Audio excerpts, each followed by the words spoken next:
My first response when I heard about Iran was, hell no. But God put something in my spirit and said, you need to get away from the familiar and go to the unfamiliar, and here I am.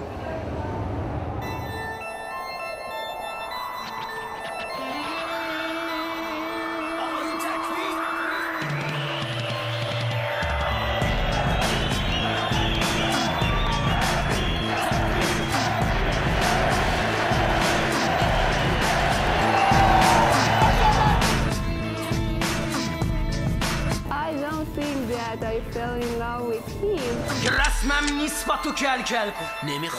I need a Christmas tree. Christmas tree.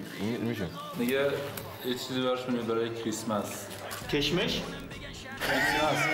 چیزی که من میگم دلقدر قول میخوام واسه شهرت و پول نیست درده که میذار. When I see them, I feel I could be basketball player.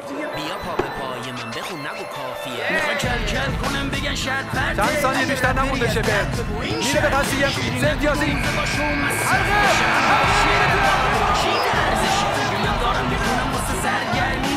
که من روشم جای گرمی نیست چیزی که من میگم دلقدر قول میخوام واسه شهرت و پول نیست درده که میذار اگه دورو بر من بود ازم جامو گفتن رپ نمیگی بیا تو هم پاپ I don't believe in Islam because one man is equal to two women. چیزی دارم میگم منی بشه واسه فردا من تا تیزی رو بزن زمین قلمو بردا هدف کل نیست که واسه ما بدا فرقی نمیکنه هرکی اوستای بر چیزی دارم میگم منی بشه واسه فردا من تا تیزی رو بزن زمین قلمو بردا هدف کل نیست که واسه ما بدا فرقی نمیکنه هرکی اوستای بر راجی نبودیم که از شکم سیری بگیم که شا باز تیز نگن یه وقت بی غیرتی Black people. You love black people too? Really?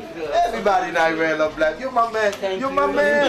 من به اینجا رسیدم من کاری دارم میکنم که پاش هستم من عدم و پیش از اینا با خودم بستم دستم قلم و تو کاپشنم